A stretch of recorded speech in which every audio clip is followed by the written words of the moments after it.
Hi ನಮಸ್ತೆ ಎಲ್ರಿಗೂ. ನನ್ನ ಹೆಸರು ಮಾನಸ. ನನ್ನ ಫಸ್ಟ್ ಕುಕ್ಕಿಂಗ್ ಬ್ಲಾಗ್. ನಾನು ಈ ವಿಡಿಯೋದಲ್ಲಿ ಏನು ತೋರಿಸ್ತಾ ಇದ್ದೀನಿ ಅಂದರೆ ಸಿಂಪಲ್ಲಾಗಿ ಮಾಡೋವಂಥ ಮಸಾಲ ಉಪ್ಪಿಟ್ಟು. ಸೊ ಈಗ ನನಗೆ ಏನೇನು ಬೇಕು ಅಂತ ತೋರಿಸ್ತಾ ಇದ್ದೀನಿ. ನೀವು ಇದನ್ನೆಲ್ಲ ಸಾಮಾನುಗಳೆಲ್ಲ ಇಟ್ಕೊಳ್ಳಿ. ಫಸ್ಟು ತೊಗರಿ ಕಾಳು ಬೇಯಿಸಿರೋದು, ಟೊಮೆಟೊ, ಕರಿಬೇವು, ಕೊತ್ತಂಬರಿ, ಈರುಳ್ಳಿ, ಶುಂಠಿ, ಬೆಳ್ಳುಳ್ಳಿ, ಹಸಿಮೆಣಸಿನ್ಕಾಯಿ, ರವೆ ಇಟ್ಕೊಂಡಿದ್ದೀನಿ. ಈಗ ರವೆನ ಬಾಡಿಸಾದ್ಮೇಲೆ ಬ್ರೌನ್ ಕಲರ್ ಬಂದಮೇಲೆ ಒಂದು ಪಾತ್ರೆಯಲ್ಲಿ ಎಣ್ಣೆ ಇಟ್ಕೊಂಡು ಅದಕ್ಕಾದ ನಂತರ ಅದಕ್ಕೆ ಸಾಸಿವೆ, ಕಡಲೆಬೇಳೆ,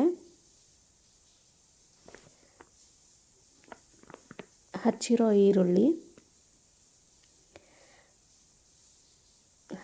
ಈರುಳ್ಳಿನ ಚೆನ್ನಾಗಿ ಬಾಡಿಸ್ಕೋಬೇಕು.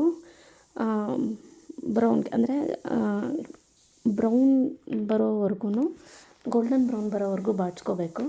ತದನಂತರ ಕರಿಬೇವು ಹಾಕಿದ್ದೀನಿ. ಯಾಕೆ ಮುಂಚೆ ಹಾಕಿಲ್ಲ ಅಂದರೆ ಅದು ತುಂಬ ಡೀಪ್ ಫ್ರೈ ಆಗೋದ್ರೆ ತಿನ್ನೋಕ್ಕೆ ಚೆನ್ನಾಗಿರಲ್ಲ ಅನ್ನೋ ಕಾರಣ ಕರಿಬೇವು ಹಾಕಿದ್ದೀನಿ.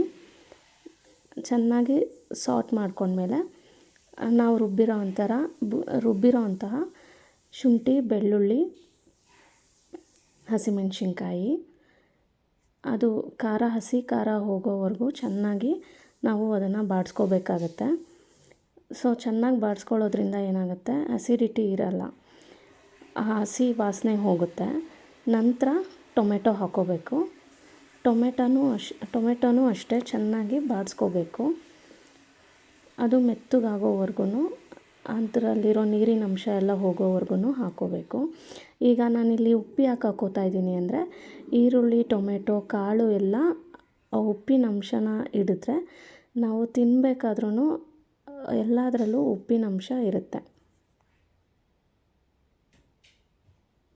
ಈಗ ಚೆನ್ನಾಗಿ ಬಾಡಿಸ್ಕೊಂಡಾದ್ಮೇಲೆ ಇದಕ್ಕೆ ಬೇಯಿಸಿರೋ ಅಂಥ ತೊಗರಿ ಕಾಳು ಹಾಕ್ಕೋತಾ ಇದ್ದೀನಿ. ಇಲ್ಲಿ ನಾನು ಮಾಡ್ತಾ ಇರೋದು ಒಂದು 5 ಜನಕ್ಕೆ ಆಗೋವಷ್ಟು ಮಾಡ್ತಾಯಿದ್ದೀನಿ. ಅದನ್ನು ಸಹ ಚೆನ್ನಾಗಿ ಬಾಡಿಸ್ಕೋಬೇಕು. ಅಂದರೆ ಅದಕ್ಕೂ ಉಪ್ಪು ಖಾರ ಎಲ್ಲ ಹಿಡಿಯೋವರೆಗೂ ಚೆನ್ನಾಗಿ ಬಾಡಿಸ್ಬೇಕು. ಬಾಡಿಸಿ ಅದು ನೀರಿನ ಅಂಶ ಹೋಗಿ ಎಣ್ಣೆ ಅಂಶ ಕಂಡ ಮೇಲೆ ಅದಕ್ಕೆ ಅರಿಶಿನ ಹಾಕಿ ಮತ್ತೆ 2 ನಿಮಿಷ ಅದನ್ನು ಬಾಡಿಸ್ಬೇಕು. ಬಾಡಿಸಾದ ನಂತರ ನಾನು ಇನ್ನೊಂದು ಕಡೆ ಬಿಸಿ ನೀರನ್ನು ಇಟ್ಕೊಂಡಿದ್ದೀನಿ. ಯಾಕೆ ಬಿಸಿ ನೀರನ್ನ ಇಟ್ಕೊಂಡಿದ್ದೀನಿ ಅಂದರೆ ನಾವು ಹುರಿದಿರೋ ಒಂಥರ ಕಡಲೆಬೇಳೆ ಅದೆಲ್ಲ ಮೆತ್ತಗಾಗಲ್ಲ, ಬಾಯಿಗೆ ಸಿಕ್ಕಿದಾಗ ಚೆನ್ನಾಗಿ ಸಿಗುತ್ತೆ. ಅದೇ ನೀವು ತಣ್ಣಗಿರೋ ನೀರು ಹಾಕಿದ್ರೆ ಏನಾಗುತ್ತೆ, ಕಡಲೆಬೇಳೆ ಎಲ್ಲ ಅಂದರೆ ಮೆತ್ತಗಾಗುತ್ತೆ, ತಿನ್ನೋಕ್ಕೂ ಟೇಸ್ಟಿಯಾಗಿರಲ್ಲ. ಸೊ ನಾನು ಅದಕ್ಕೆ ಬಿಸಿನೀರು ಸಪ್ರೇಟ್ ಇಟ್ಕೊಂಡಿದ್ದೀನಿ. ಚೆನ್ನಾಗಿ ಅದು ಕುದೀತಾ ಇರಬೇಕಾಗ್ಲೇ ನಾವು ಕಲ್ಲುಪ್ಪನ್ನು ಹಾಕ್ಕೋಬೇಕು. ನೋಡಿಕೊಂಡು ರುಚಿಗೆ ತಕ್ಕಷ್ಟು ಉಪ್ಪು ಹಾಕ್ಕೋಬೇಕು. ಉಪ್ಪು ಹಾಕ್ಕೊಂಡು ನಾವು ತೊಗೊಂಡಿರೋ ರವೆ ಅದು ನೀರು ಕುದಿ ಬಂದಮೇಲೆ ನಿಧಾನವಾಗಿ ಹಾಕ್ಕೋಬೇಕು. ಯಾಕಂದರೆ ಉಪ್ಪಿಟ್ಟಿನಲ್ಲಿ ಗಂಟು ಬರಬಾರ್ದು ಅನ್ನೋ ಕಾರಣಕ್ಕೆ ನಾವು ನಿಧಾನಕ್ಕೆ ಹಾಕ್ಕೊಂಡು ಮಿಕ್ಸ್ ಮಾಡ್ತಾನೇ ಇರಬೇಕು. ಸೊ ಮಿಕ್ಸ್ ಮಾಡ್ತಾನೇ ಇದ್ದರೆ ನಿಮಗೆ ಯಾವುದೇ ಥರ ಗಂಟು ಬರಲ್ಲ. ಅದು ಬೆಂದ ಮೇಲೂ ಸಹ ಉಪ್ಪಿಟ್ಟು ಹರಳಾಗಿ ಬರಲ್ಲ.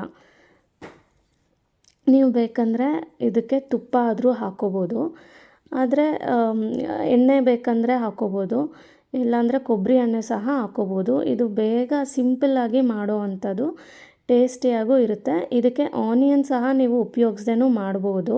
ಯಾವುದಾದ್ರೂ ಹಬ್ಬ ಆ ಥರ ಇದ್ದಾಗ ನೀವು ಈರುಳ್ಳಿ ಇಲ್ಲದೆ ಏಕಾದಶಿ ಮಾಡೋ ಅಂಥವ್ರು, ಈರುಳ್ಳಿ ಬೆಳ್ಳುಳ್ಳಿ ಇಲ್ಲದೆ ಇರೋರು ಸಹ ಬರೀ ಶುಂಠಿ ತುರಿದು ಸಹ ಇದಕ್ಕೆ ಹಾಕ್ಕೊಂಡು ನೀವು ಮಾಡ್ಬೋದು.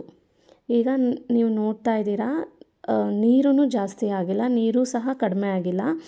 ನೀವು ತಿರುಗಿಸ್ತಾ ನಿಮಗೆ ಗೊತ್ತಾಗುತ್ತೆ. ಗಂಟು ಏನಾದರೂ ಬಂದಿದ್ದರೆ ನೀವು ಅದಕ್ಕೆ ಆವಾಗಲೇ ನೀವು ಚೆನ್ನಾಗಿ ಮಿಕ್ಸ್ ಮಾಡ್ಕೊಬೇಕು. ಈಗ ನೋಡ್ತಿದ್ದೀರಾ ಚೆನ್ನಾಗಿ ಬೆಂದಿದೆ. ಬೆಂದಾದಮೇಲೆ ಅದ್ರ ಮೇಲೆ ಕಾಯಿ ತುರಿ ಹಾಕ್ಕೊಂಡಿದ್ದೀವಿ. ಸೊ ಉಪ್ಪಿಟ್ಟು ರೆಡಿ. ಈ ಸಿಂಪಲ್ ಮಸಾಲ ಉಪ್ಪಿಟ್ಟು ನಿಮ್ಗೆ ಇಷ್ಟ ಆಗಿದರೆ ದಯವಿಟ್ಟು ಲೈಕ್ ಮಾಡಿ, ಸಬ್ಸ್ಕ್ರೈಬ್ ಆಗಿ.